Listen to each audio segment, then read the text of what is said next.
The following is a Journey into Comics Network production. What's up, ladies and gentlemen? It's the Podfather Nate here. You are listening to the Journey into Comics Network Best of the Week Highlights Show. This has got highlights from all shows across the network this week. Sit back, relax, and enjoy. Piss off, Ghost! Ladies and gentlemen, you're listening to Journey into Comics. What's up, ladies and gentlemen? Welcome back to another episode of Journey into Comics. It's episode 192. As always, I'm your host, Nate, and today joining me is a very special guest. He's been making the rounds on the Journey into Comics Network. You've heard him on Brews with Babes. He's appeared on the Voice of Survival podcast, Foodies Watching Movies, and now gracing us with his presence on Journey into Comics. Welcome to the show, Keith Evans. How's it going? Hey, what's up, man? Not Good to much. be back. I'm glad to talk to you It's again. always It's like fun. Yeah. Dude, it's like 2 weeks in a row we're getting to sit down and do this. This is cool. You got your rocking your Batman sweatband today. I love it. yeah. Batman is he your favorite? No. Okay, Spider-Man was always my favorite. that's Out of the- amazing. Out of the big three, it was like Spider-Man, Batman, Superman. Okay. And most people argue between Superman and Batman, and I would say Spider-Man for sure. I was always like a Marvel person. Oh, me too. I'm a huge Marvel fan. Batman's the only one, and I only enjoy either Tim Burton's or Christopher Nolan's Batman. Yeah, you're Yeah, like those Joel ones. Schumacher never happened. No. What are those movies? I mean, I like Adam West. He's fine. Different league. Yeah. Like he Completely didn't do different. bat nipples. You know, like George Clooney. I'm sorry, George Clooney will never escape that though. He forever brought on bat nipples. Wait, what are the bat nipples? In not remember in Batman and Robin, which was the fourth movie, which would have Mm-hmm. been after Forever, his suit had nipples. Like it actually had Oh, really? bat nipples. Yeah. Interesting. And then it still had the crest for Batman. It was the weirdest thing. Like, why does a suit? There's no functionality to bat nipples. I just recently saw Batman Forever for the first time in a long time, and it is horrible. Oh, yeah, it does not hold up. It's like literally the only saving grace is that Jim Carrey is doing the Riddler, like Yes. at the time. But then still, he's suffering from like They made the him script too. is terrible. Yep. Val Kilmer is the worst. As bad, it's the worst. He's it's like not good. barely Bruce Wayne. Or, yeah, and but Bruce he is Wayne, too, not yeah. Batman at all. He doesn't sell me on Well, it. I mean, I feel like the Batman thing is like the Batman thing can always be disguised because you're gonna get most of any emotional acting from him being in Bruce Wayne. You're right. you know. Absolutely. That's where you're going to see the So, character. Yeah, Val Kilmer is just really bad. He's terrible, man. That movie. And I love Val Kilmer. When Val Kilmer pops up in something, it's like hilarious, but he's really bad. At He looks bad now, though. Have you seen him like recent years? No. Rough shape, dude. Like he doesn't look like the same person. There's a couple people that I know that go to cons every year, and he just started doing signings. You know, Yeah. Which what does that Is say? that like a sign? Yeah, The I mean, signing it's- is a sign. Yeah, the signing is definitely a sign that he's like declining. That rhymed. I didn't mean for that to rhyme. That was crazy. I mean, he was doing some good stuff like while he was older. I feel like, I mean, he was in MacGruber, yeah, and that was good. yeah. MacGruber was good. It's way better than his role in Batman. That's for sure. Dude, it's crazy to think about that cast though. Jim Carrey, Nicole Kidman, Val Kilmer, Tommy Lee Jones. Yeah. Still Drew didn't. Barrymore's in there. They still didn't put it together. Huh? They still didn't put it together. Like they still didn't nail it. They had an opportunity with no. like Yeah. they had a good cast. They could have done a good Yeah. thing. Yeah. I would have preferred, and I want It's so 90s though too. Like Yeah, but it's why and didn't it, wait, what year did that come out? 96, 90, yeah, it's 96. it's like it epitomizes the 90s. Like Definitely. the movie starts out with, so it made me remember like my childhood because it starts out with like Batman's going like on a chase, Two-Face had done something or whatever, and there's a scene where Alfred is like he's like, do you want to take this lunch or something like that? He was like, no, I'll get drive-through. Like, and then I remembered, I was like, oh, that was from when Taco Bell was like promoting like Yeah, absolutely. Yep. Yep. And I was like dying laughing, like it's so stupid. It's so stupid. Man. And like the angles, like the camera angles are all like diagonal. Everything's diagonal in this movie, and it looks like a Nicktoons. Like it just looks like a Nickelodeon show. I feel like I need to actually watch this movie and analyze it, not like because as a kid I liked the movie, obviously, but as I've grown up, I don't think I've actually seen it in a full sit through. I think it's because I'm terrified that it's going to be Chris O'Donnell is in that movie. His debuts as Robin. Yeah. Again, awful. It just doesn't work. Blatantly a grown ass man. Yeah, just Like he's full not- grown. Like not. you can't get adopted. You're like 25. Get Like, a fucking you're- job, yeah, bro. you're Like, just not- go get a job.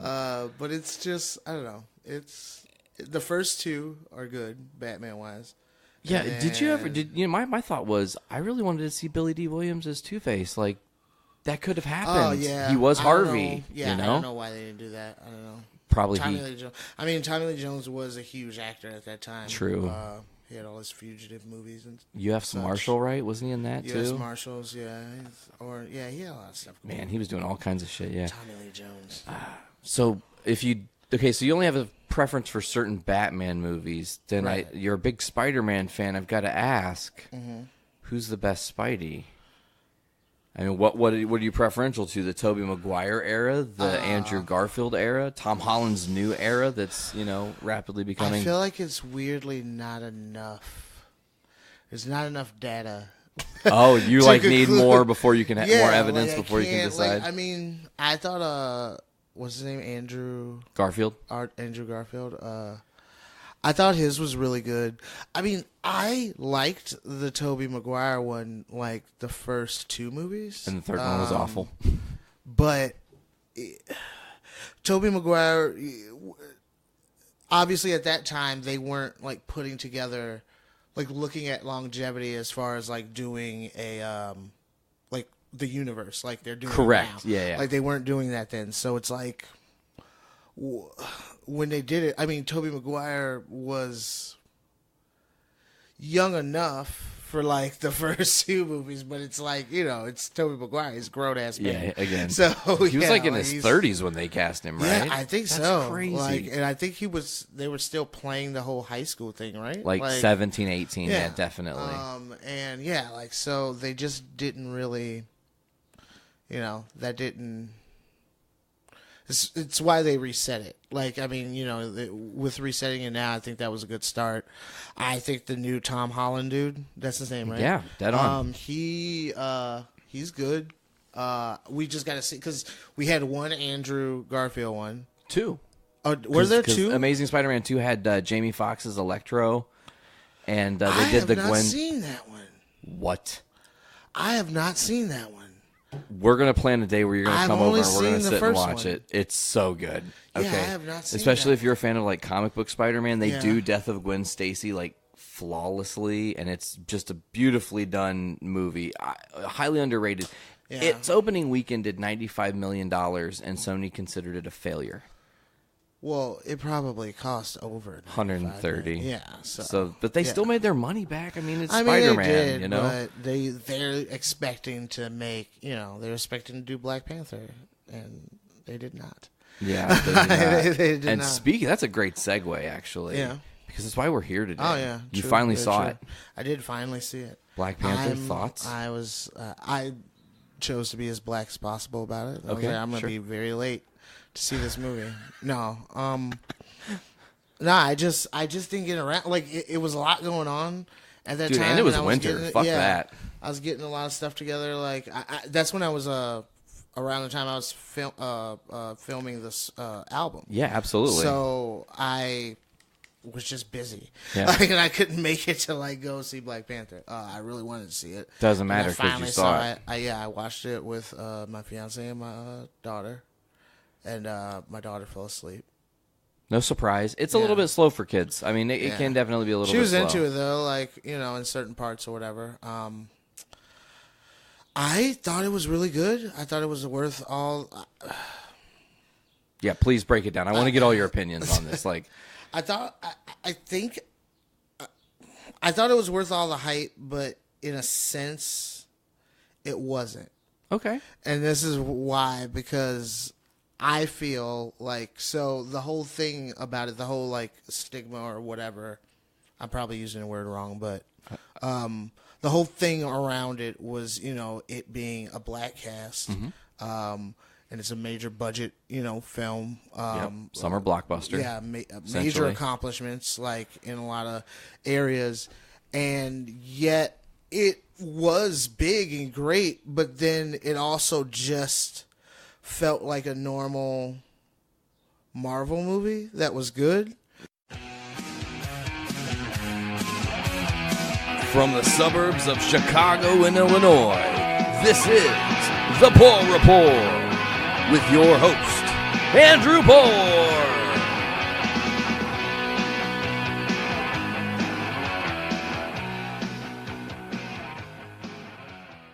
Welcome back, ladies and gentlemen, to another episode of The Poor Report. I am Andrew Poor, and I want to thank you for joining me here today. Now, this week's going to be a little bit different because there'll be 2 episodes of The Poor Report dropping. So this episode could be 38, it could be 39. I'm not really sure what order it's going to fall in.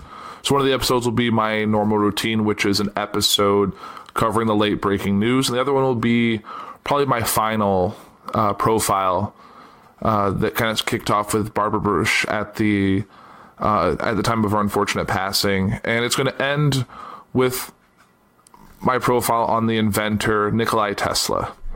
So those are what I'm going to be talking about on this week's 2 episodes. We're going to actually get a double dose of The Poor Report. So hopefully you're ready for that. And then moving forward with episode 40, which will drop next week. I'm definitely not going to leave you hanging. Giving you 2 episodes at once doesn't mean I'm not going to give you one next week. So next week on 40, we're going to be talking about just the normal news, just getting back in the normal swing of things and getting things set up for 50, which doesn't seem that far off. It'll probably fall at the end of the summer, but definitely looking forward to that. And I have some things in the work, and maybe there'll be some guests on the show that will be aiding to our talk, and maybe there'll be some fun stuff going on there. So definitely stay tuned for that. But I wanted to jump right into the news for today. And one of those involves the tragedy that happened on Friday at a Texas high school. I have 2 articles today that I want to talk to you about that. It was in a Santa Fe high school in Santa Fe, Texas. So here's an article from the Washington Post. This time it happened during first period. The day after a student went on a shooting rampage at a Texas high school, a Houston area community grappled with a horrific reality that has unfolded in so many other places across the nation. On Friday morning, a 17-year-old student armed with a shotgun and a pistol stormed Santa Fe High School about 30 miles southeast of Houston and opened fire in an art class. The gunman killed 10 people and wounded at least 10 others, including a school resource officer who was left in critical condition, police said before surrendering to the officers who confronted him. Of those killed, 8 were students and 2 were teachers. Santa Fe Independent School District Superintendent Leah Wall said in a letter to parents, "Our community has suffered a terrible tragedy. We are all feeling the overwhelming grief of this horrific event." Late Saturday afternoon, officials identified those killed as teachers Glenda Perkins and Cynthia Tisdale, and students Jared Black, Shayna Fisher, Christian Riley Garcia, Aaron Kyle McLeod, Angelique Ramirez, Sabika Sheik, Christopher Jake Stone, and Kimberly Vaughn. Santa Fe High School became the latest scene of carnage in what has become a national epidemic of mass shootings. For the second time in the past 3 months, the victims were children and their teachers. The tragedy prompted an outpouring of grief and outrage, a candlelit vigils, statements of sympathy and anger from elected officials, heartrending posts from relatives of the deceased, as well as for some, a quiet resignation that is previously unthinkable had morphed into an inevitability. "It's been happening everywhere," one Santa Fe student, Paige Curry, said with a shrug after the shooting. I've always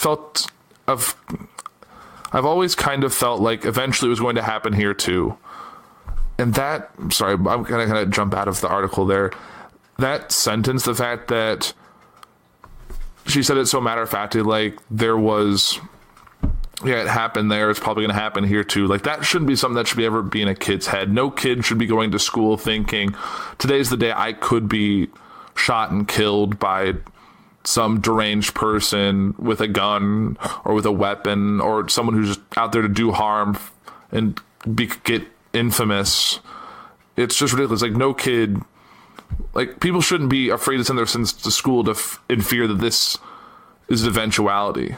Like, we need this to stop, and all the ways to do it. Back in the article, as Santa Fe, it happened with less than 2 weeks to go before the end of the school year. Isabel Lamance, 15, was in art class drawing geometric shapes when she heard gunshots Friday morning. She froze for a moment, then she ran to a back door leading to a patio, but it was locked. She and 7 other students barricaded themselves in a supply closet that had connected 2 art classrooms. She lay on the floor and called the police, then called her mother, whispering, "I love you," while holding a friend's hand. They shushed each other, hoping to avoid detection. The trench coat-clad gunman, police identified the suspect as a student, I'm not going to say his name. It's what they want. It's not worth it to say it on this show. Came into the first classroom and began shooting. He knew students were hiding in the supply closet, Isabel said. He said surprised, then he started shooting, and he killed 1 or 2 people. And he shot a girl in the leg. In the closet, he shot through the window. She said, "We blocked the door with ceramic makers, and he kept on trying to get in, and he kept on shooting inside the closet." She called police 3 times over the course of 30 terrifying minutes. A police dispatcher told her to be quiet and assured her that help was on the way. The gunman kept shooting, cursing, and yelling. He shot at a police officer who approached, then engaged other officers in discussion, offering to surrender. He kept saying, "If I come out, don't shoot me." They didn't shoot him, they just put him in handcuffs, she said. Students described the shooter as a quiet loner, is being held without bond at the Galveston County Jail, charged with capital murder and aggravated assault on a peace officer.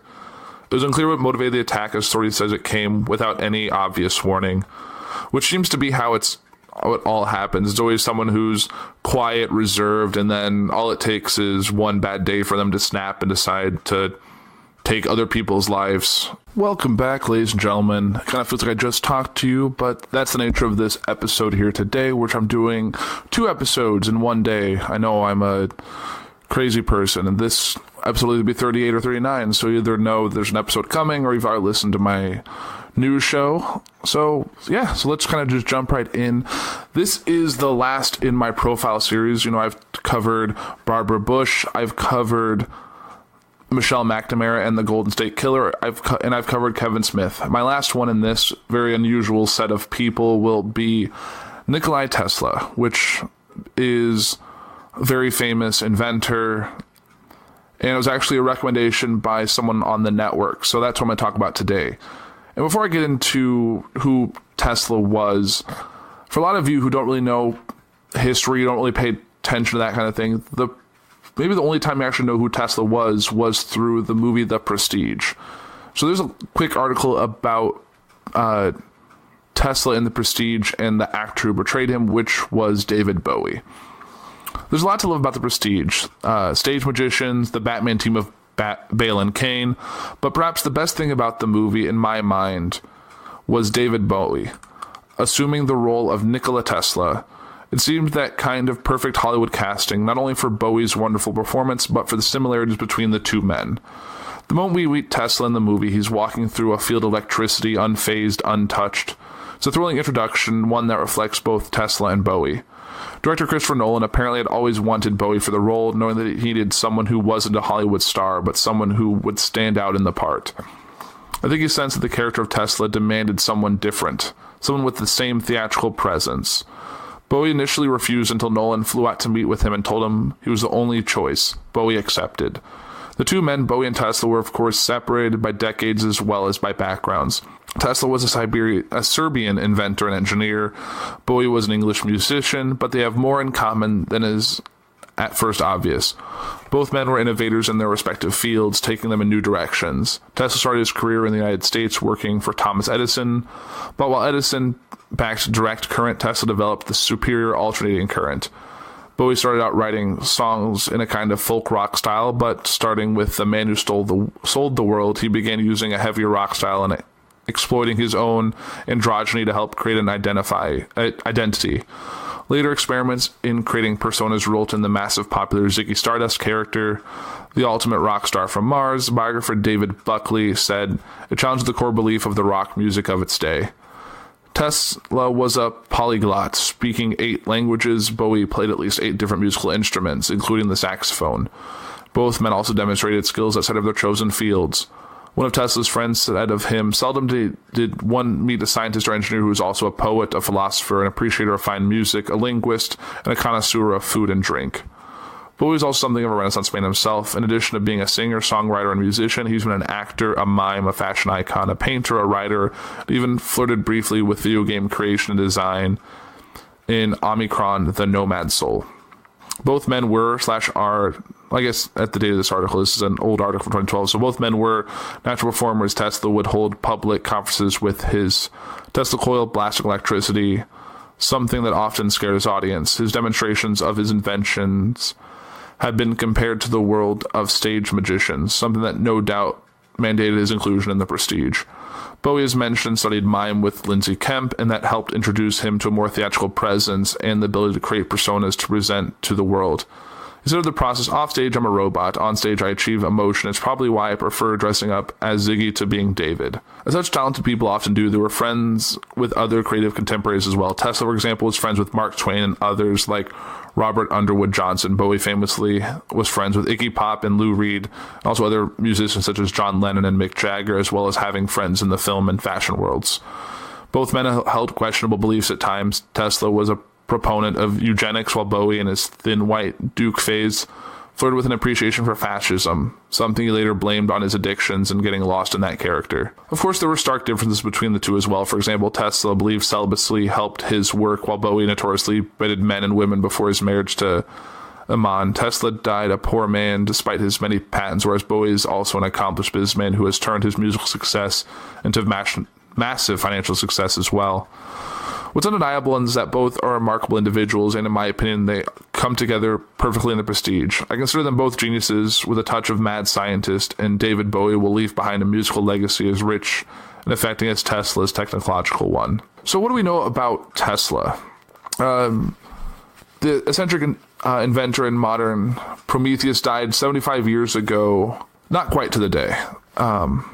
Match the following figures: Albert Einstein, Thomas Edison, Guglielmo Marconi, Alfred Nobel, and Nikola Tesla. With these biographical facts, spoke 8 languages, produced the first motor that ran on AC current, developed the underlying technology for wireless communications over long distances, held approximately 300 patents, claimed to have developed a super weapon that would end all war. The match for each, of course, is Tesla. Surprised? Most people have heard his name, but few know much about his place in modern science and technology. The 75th anniversary of Tesla's death on January 7th provided a timely opportunity to review the life of a man who came from nowhere yet became world famous. Claimed to be devoted solely to discovery, but relished the role of a showman. Attracted the attention of many women, but never married. Generated ideas that transformed daily life and created multiple fortunes, but died nearly penniless.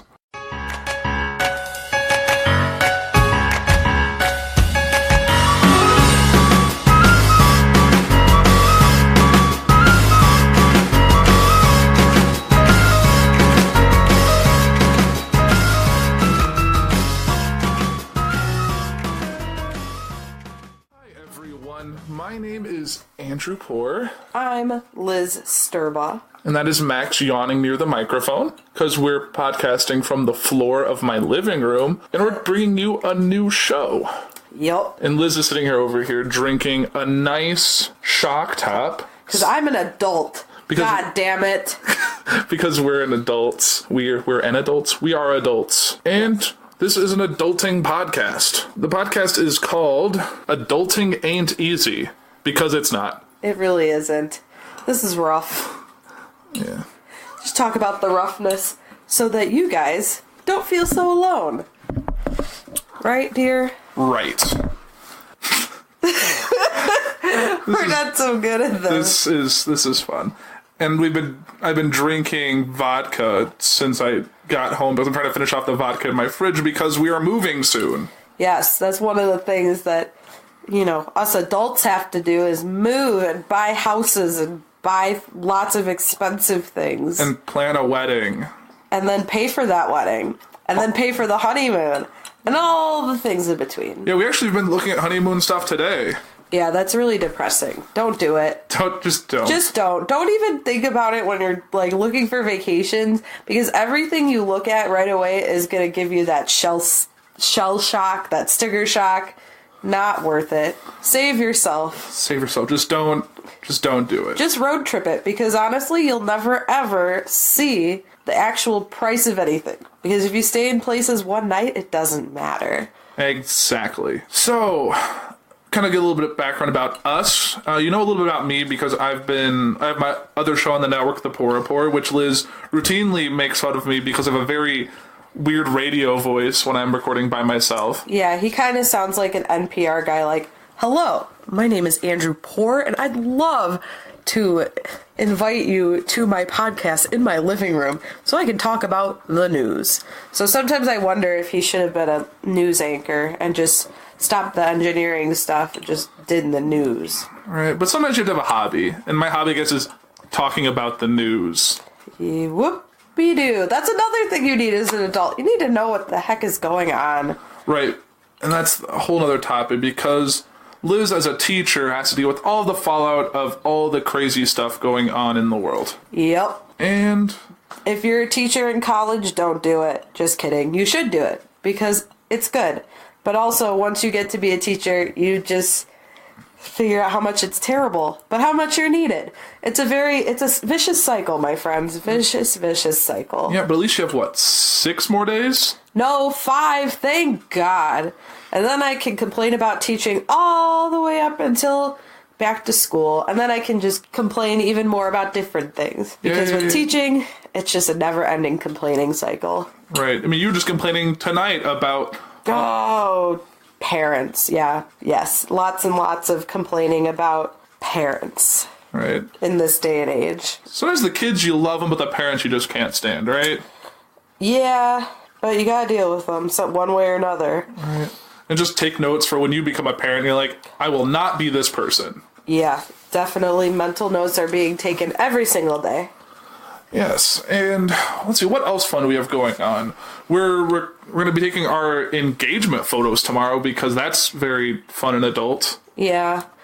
Then you gotta buy clothes, because that's another thing you have to do as an adult. You have to buy your own clothes. I mean, up until I was a freshman or sophomore in college, my mother would just take me shopping. Now, not anymore. I have to use my own money to buy clothes.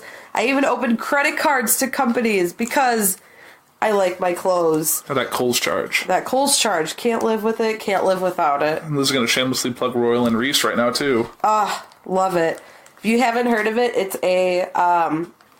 an online clothing store that's sourced out of Bloomington Normal, Illinois.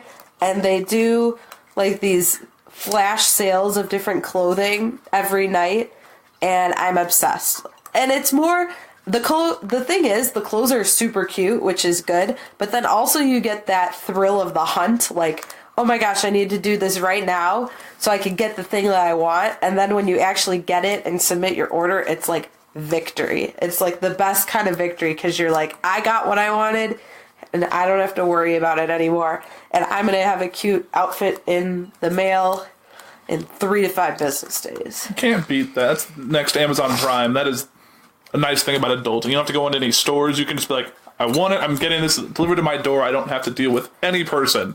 That's another thing also with adulting is you have to socialize, which is like the worst thing for me.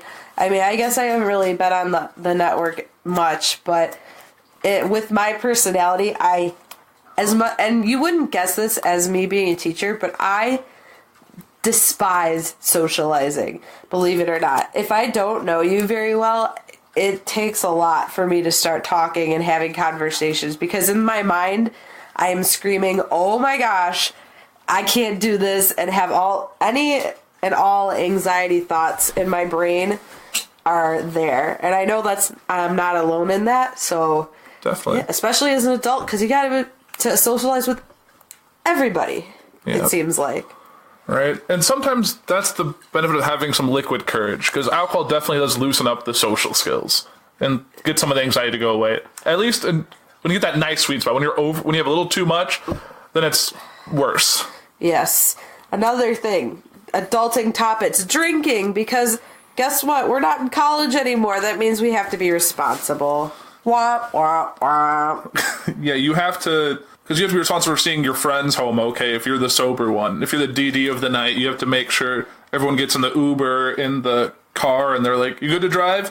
All right, text when you get home. Don't throw up. You have to pick your passed out friend off your couch to get them to go home. Or if you are that passed out friend, you get crap forever. No matter if it happened yesterday or it happened 5 years ago, you will still get crap about that night that you threw up in a garbage can in a gay nightclub. Not talking from experience or anything. No, not taking a Chicago cab ride for about an hour from the city to the suburbs. For $115 later, and I made it home. Hey, but you can make some nice friends with the cab driver. I guess so. I guess I fell asleep through the whole thing, so I have no idea.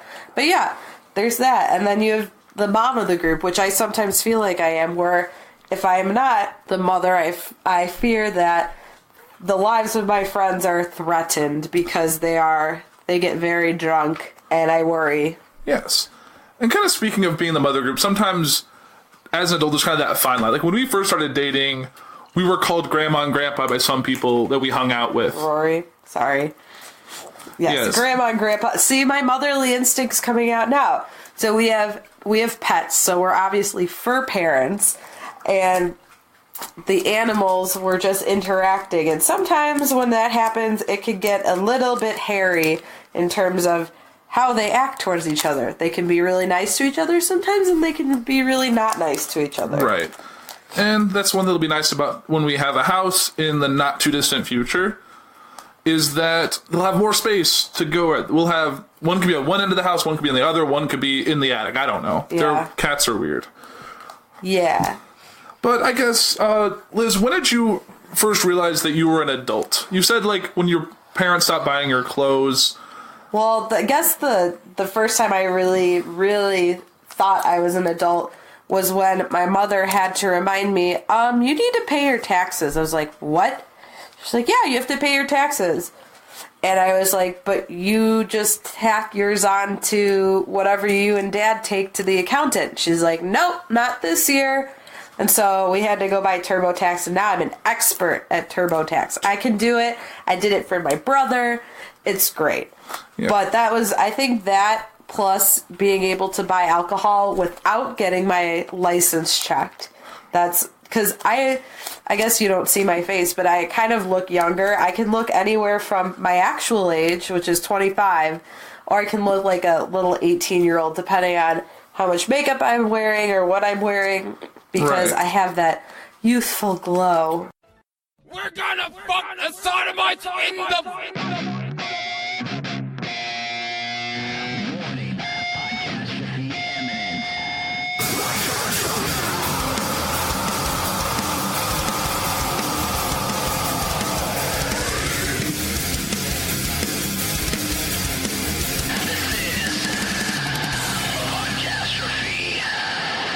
Hello, ladies and gentlemen, and welcome to Podcastrophe. I'm your host, Dick. I'm here with Tyler. Hey.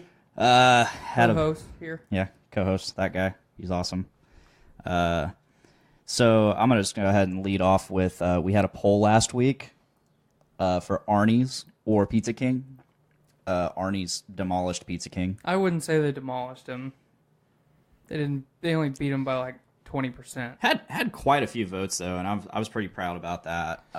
Yeah, I'm gonna start doing these wacky polls every week. I was kind of towards the bottom of the barrel on ideas. I didn't want to jump into anything too controversial right out of the gate, so that's why I went with the pizza one last week. And the poll that we have going right now, I'm gonna instead of the polls being a week long, I'm gonna start setting them for 4 days, so we can have more polls more often instead of waiting a week to see the results that were decided on Wednesday, after I've posted it on Monday, So the poll this week is, out of the two of us, either Dr. Dongo or myself, who would you choose to be your lifelong best friend forever? And I got the early votes right out of the gate, and Dick is kicking my ass. Yep. So... apparently people like me or something. Apparently. Surprising. You guys are honestly failing the human race if you're picking me over him. Yeah. Just a pretty bad human being in general. I'm just me. I'm nothing special. But You're special to me. so yeah, You texted me the other day and you're like, I voted for you. And I said, yeah, I voted for me too. I was like, you're already my best friend. I need to vote for you. Right. I can only be so much of a friend to myself. Right. We are our own worst enemies. So last week I posted a picture of 450 North's wonky nuggets, and I said that we were going to try it on the show, and we didn't at all. No. In fact, you went for the ripe nuggets first, and then I really wanted to try the fresh fruit, They were both very good. and so just didn't end up drinking the wonky nuggets. We didn't get to it. Last night at the Doom Room show, I went and saw Torn the Fuck Apart, which is an awesome death metal band from Kansas. Can't remember where in Kansas, but they're from Kansas. All of Kansas sucks, so it doesn't really matter where they're from. And then We'd Be played a set without Mr. Nick Maxon from Brews with Dudes. Unfortunately, he had some family emergency come up like just before the show, and he had to head out, so that sucks. But the show went on, and We'd Be played a pretty kick-ass set. It was completely new shit, save for like one or two songs that I've heard before. That's cool. But it was all instrumental, and it was really cool to be able to just listen and focus on the instrumental without vocals there. So now I know the songs a little better. But their sound itself was just out of this world. Cool. Last night I was really glad, but while I was there, they had a few backstock beers there at the North End Pub. Casey, the owner, he goes down to 450 North every once in a while, or he has somebody mule for him and brings back some beer. And he brought in some of his own catalog, his own library of beer.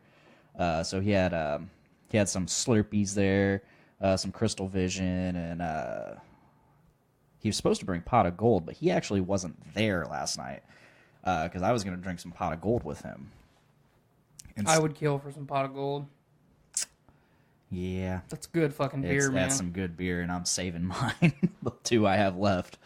But so some good old Tex Pedigo, guitarist for We'd Be, he had some wonky nuggets there, and I was like, I really want to try it, but I said I'd try it on my show, and I eventually gave in and tried it, and I wasn't really a fan.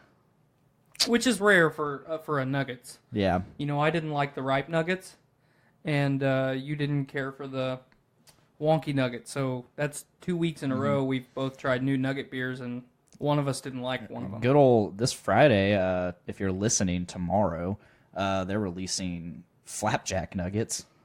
That's an interesting one. Which is going to be a breakfast stout with maple syrup and sugar and all kinds of shit. And then they're re-releasing fruity and juicy nuggets, but they're doing times two, so they're like doubling up on everything. Well, originally they're both single hopped IPAs, so now they're doubling your flavor profile by. They're double dry hopping. They're double IPAs that are double dry hopped, and it's just twice of it's 2 times everything, and which is pretty cool, especially if you've got a beer that people like.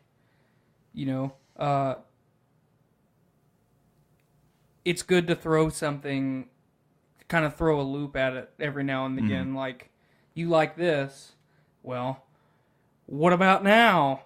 It might. Right. It could be a lot better. It could be not as good. We'll see. That's how they kind of build. I don't know if anybody. I don't know who's all going down there this week. So we might get to try it. We might not. I'm gonna take a couple weeks off of buying 450 beer. I'm gonna try to. I might buy like a 4-pack, right? Depending on what. But for the most part, I'm just gonna try to sneak on some Brews with Dudes episodes if they have any, and I want to get back on I can. I do too. It's been a couple weeks. It's been since Drunk Catastrophe. Yeah. It's been a while for me as well because Nick just went on like a recording spree and recorded like 5 episodes within 2 or 3 weeks. And some of them are quick episodes, some of them are long ones, longy boys. But you just handed me this Boulevard Brewing Company Tropical Pale ale, ale with grapefruit and passion fruit. Fresh exotic fruit. I saw that in the store the other day, and it's one that I don't know. I haven't heard of anybody, or I don't know anybody that's tried it. Tried any of the Boulevard stuff, at least told me that they've tried it. And it's a brewery out of Missouri. I actually like it. I'm good. Give it another drink. I didn't like it the first taste either. You got to go back at it. All right.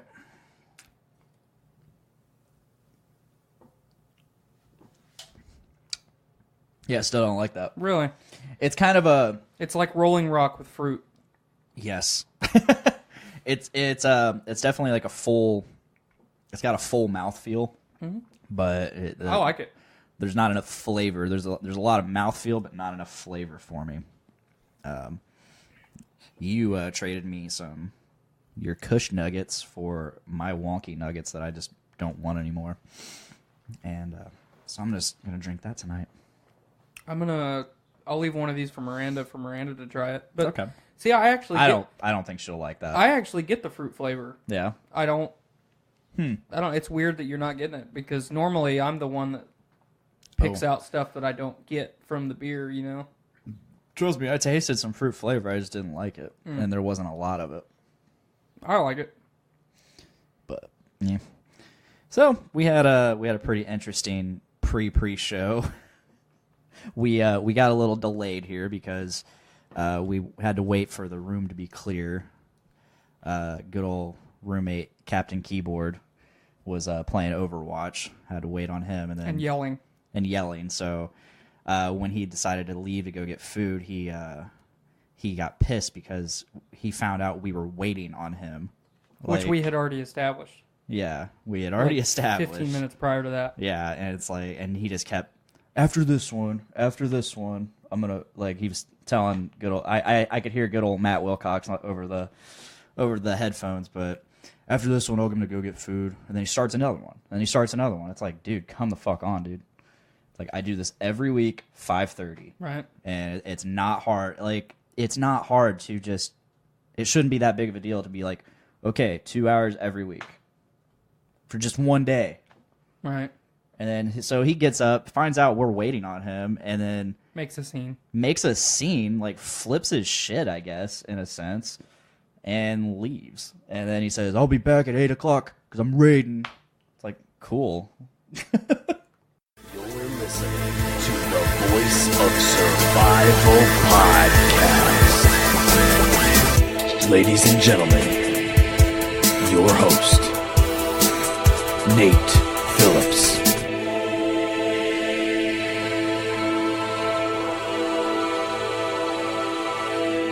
What's up, ladies and gentlemen? Welcome to another episode of the Voice of Survival podcast.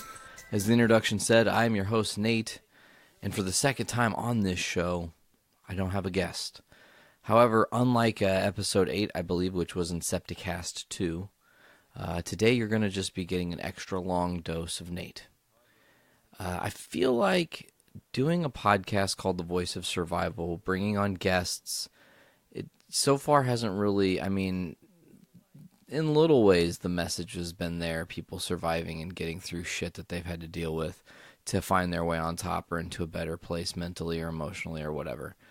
So I was thinking about it, and it was like, what do I want to do? And I at first thought, oh, you know, it'd be kind of cool as if I discussed in detail some of the recent stuff that's been going on in my life. And I was thinking about that, and it was like to even explain the significance of that, I would need to tell you guys a little further in detail, like my journey, my history, what I've been through. So I feel like this is going to be the place I'm going to do that. Now, I will say at some point I had intended on having someone do an interview on me on this show. I thought it'd be kind of a fun meta kind of thing, maybe close the season out this year with someone else interviewing me and actually getting, some, interesting Q&A, kind of how I do the show. But I figured some stuff definitely wouldn't get brought up. I would choose not to omit some things in a situation like that.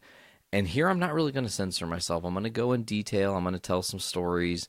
I'm going to tell you guys some stuff I've been through, some shit that's happened in my life. And in no way am I saying oh man, my fucking shit and shitty life is more shittier than your shitty fucking. I don't want to compare. It's not a comparison, man, because everybody goes through their shit differently. Everybody handles their baggage of life differently. And I hope that's one thing you can take away from today is, like, no matter how dark your path is, there's always an option for light. There's always an opportunity to see beyond and, do something special with your life, regardless of what other people think. So, yeah, I was thinking about it, and it's like, man, where do you start when you're telling a story about the things you've been through? And it's like it's cool because I can recall like memories when I was a little kid and stuff, just little insignificant things, fucking seeing giant spiders and shit. Well, what seemed like giant spiders when you're a kid, but they probably weren't that big. It's probably why I have a fear of spiders, just, putting it out there. But I feel like the best starting spot is the first major trauma in my life I ever witnessed. And I'm not going to try to sit here and like psych eval myself of why this, thing, had such a big impact on me, but it still definitely affects me in how I am to this day. So I'll take you guys back to actually March 29th of 1995. Michael Jordan was playing his first game back in the NBA. He was on the Bulls again, number 45. He had taken a little time off after his father had been murdered, and I remember it was cool. It was like, oh, we're gonna watch the big game tonight. Like, Jordan's coming back. He's wearing the 45. It's different. It's not the 23. This whole other side of MJ or whatever. And what's that gonna mean? And I never got to see the game, and this is why. So, when you're an 8-year-old dude, you spend time with your siblings. You play. You do a lot of stuff like that. And I remember my parents had said, hey, you guys can go over to the Tyler kids' house. The Tylers are a family. Like, the kid's name wasn't Tyler. The boy, Ryan, the girl, Malia. Scott and Lisa lived across the street from us. And Sam, my sister, and I were over there playing.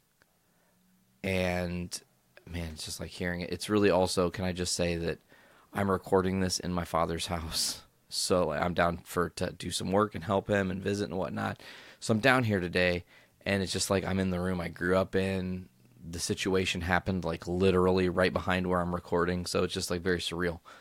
So we're over at the Tyler's residence and playing tag and having fun and blah blah blah blah blah blah blah, And my parents called for my sister to go home and take a shower, right? They wanted her to get herself together before bedtime. I get it. I understand how that works. Tubby time is important for any little kid.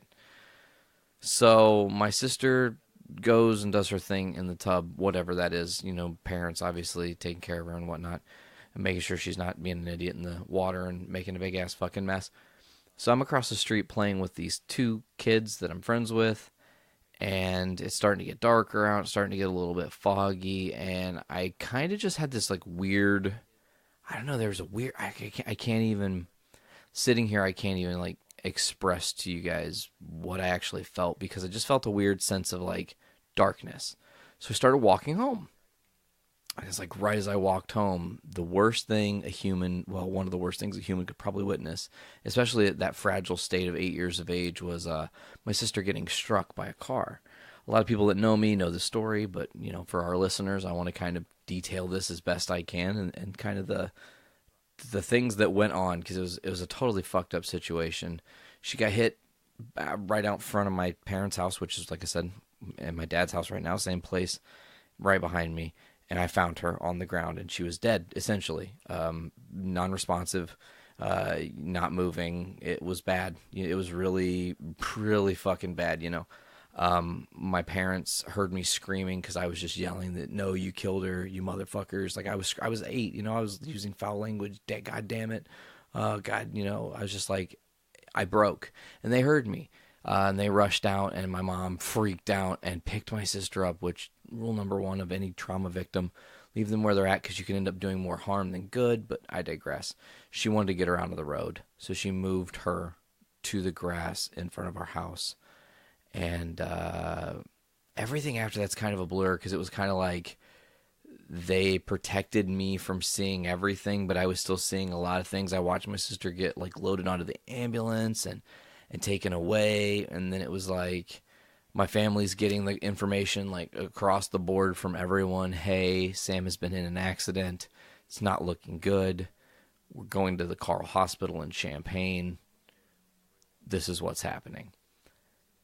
And I very, very, very, very, very, very, very, very, very distinctly remember that in no amount of time, my Aunt Jane, Uncle Jay, and my Grandma Phillips were, boom, at the house. Like, no time. It felt like it was nothing. And of course, in that whole thing, everything still is ultra surreal. You're walking around, and it's just like you feel... I mean, I've never been to war. I don't want to speculate, I guess, on what that's like. But if I were to equate it, it's like you're walking around a room with landmines and everything sets off a different emotion because you're thinking of what's going to happen to your sibling, what's coming next, what's the unknown, the fear of the unknown. So my aunt and uncle get there and my grandma, and they load me into their car, and I'm crying. I'm very upset. I've just witnessed this very terrible thing. And my parents also fly and take off to Champaign. They actually airlift my sister in a helicopter. It takes them longer in the helicopter to get to Champaign than it did my parents, my aunt and uncle, and my grandma and myself, because they were all flying. We were right behind them on the travels to Champaign, and just getting there. And it was like the hospital it's a lot of like seafoam green color. I kind of secretly hate that color when I think about it like that, but it's like. And then it was just like she's critical. Both of her legs were shattered, being hit by a car at the age of 5. She's lucky she didn't get ran under. You know, she flipped over the car just by whatever fucking grace of luck. It's time for Brews with Dudes.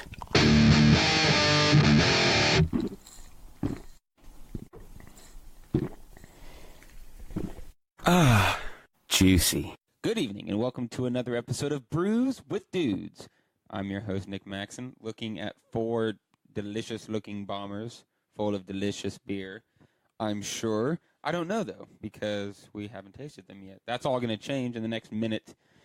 Okay, so we're not drinking all 4 in the next minute. We're not going to do it like that. Fucking chug off right now. Chug, chug, chug. Okay. We each get one bottle. Yeah, okay. We're getting fucked up. Yeah. In the name of heritage. Yeah. So I'm sitting here with Austin, Brett, and Dr. Dongo. Hey, what's going on? Hello, hello. We are preparing to go see Solo, a Star Wars movie, or Star Wars story. Star Wars story. Yeah. Whatever. Another attempt at the prequels. We're going to see what we can do. A George Lucas-less prequel. Yes. Hopefully we'll have some more Vader. That would be cool. Although I've heard nothing about it. I don't think we heard anything about it before. We didn't. We honestly didn't. So there could be good things, but before we get into deep Star Wars speculation, let's dive deep into one of these beers. This is a special episode. Super special. This is the weekend, or the week after we went to Dark Lord Day at Three Floyds. So we are going to not only drink this year's Dark Lord, but we're going to drink all 3 variants that we picked up. So we're going to be very, very lit. I've talked about that infamous episode where Dr. Donga is going to hate every single beer. This could be it. This could be it. The excitement is real over here. It might be. So I actually neglected to tell Creed what I was doing. I just came home, showered, and left because I knew he'd be like, oh, I want to go. And I'm like, well, we're drinking shit you don't like. And then he'd just sit over here and complain. That's true. That's true. We haven't had Creed sit on the couch and complain in a while. Instead, you got me on a mic complaining. Yes. Ooh, Yeah. well, that's a lot more fun. Oh, yeah. Yeah. Well, I don't know. I'm not going to I complain. don't know if I'd say that. Got a All right. wily dick over here. So we've got Austin over there. He's wielding his weapon that we're going to use to crack open this cold one. So I think you should get I'm to ready. it. I'm We're 2 so minutes ready. in and we haven't. It's- There's no it's- beer in my mouth. Yeah. Just get to it.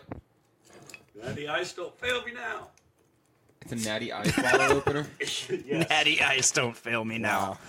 I've never seen Natty Ice in a bottle. It's a that was a thing. free Natty Ice bottle opener I got from You know, they might not have bottles, but they got to cover their ground. All right. because I make whenever I go to a liquor store and if I haven't been there in a while, or if it's one I haven't been to before, I'll question the person behind the counter and be like, hey, you wouldn't happen to have any like free giveaway stuff, promo stuff that you've gotten from your distributors, because distributors tend to drop a ton of just loot into liquor stores, and they'll just be giving it all away.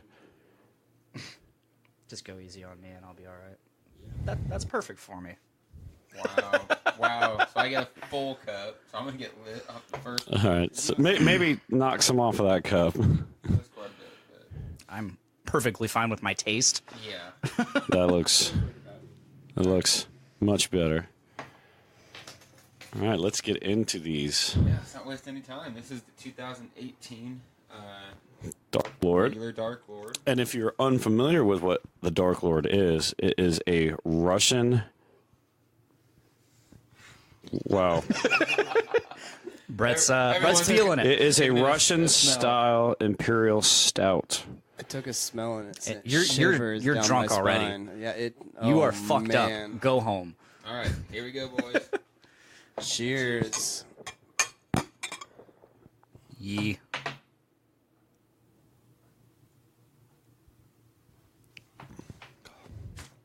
Oh, that is smooth and delicious.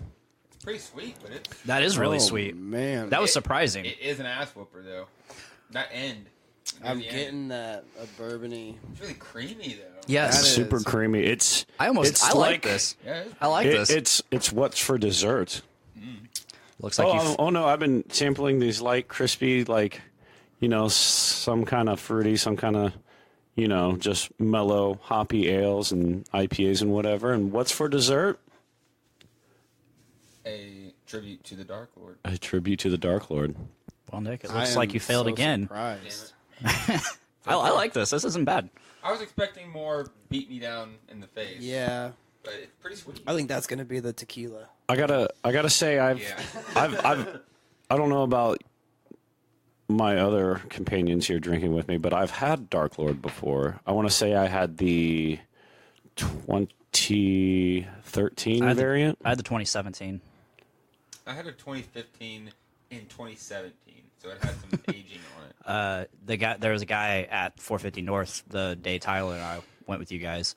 I think I'm having deja vu. Yeah, we talked about this. Yeah, I wasn't gonna do that. I did it for you because it's been a while since I've been on here. Oh, it has been a while. It's been a while since I've been on here with you. It's been a while since We had a I've been streak, on an and episode. things happened.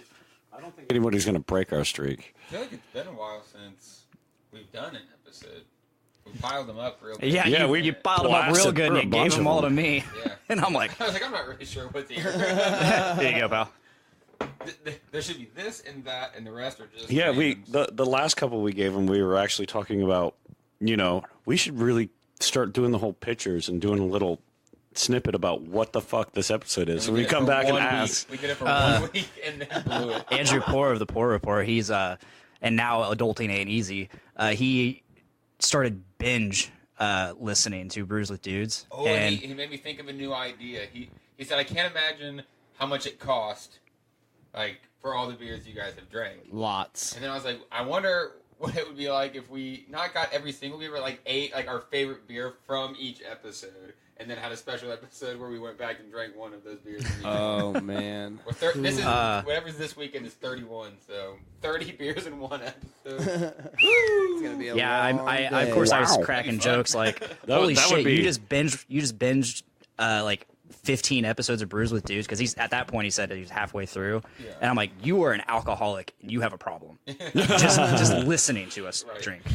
And but he also mentioned, I was like, what? He's like, have you guys written them down? I'm like, why weren't you? Right, You could You easily just be went a through this. statistician. Come on. I think on the Facebook page I've got the first 7 or 8 episodes listed with all the guests and all the beers, and then I just faltered. Well, we started like doing like Drink. 2-3 episodes a week. Oh, hey, this beer just came out. Oh, hey, we just picked up Right. this. Oh, hey, we're just making another grab at this. Then we had a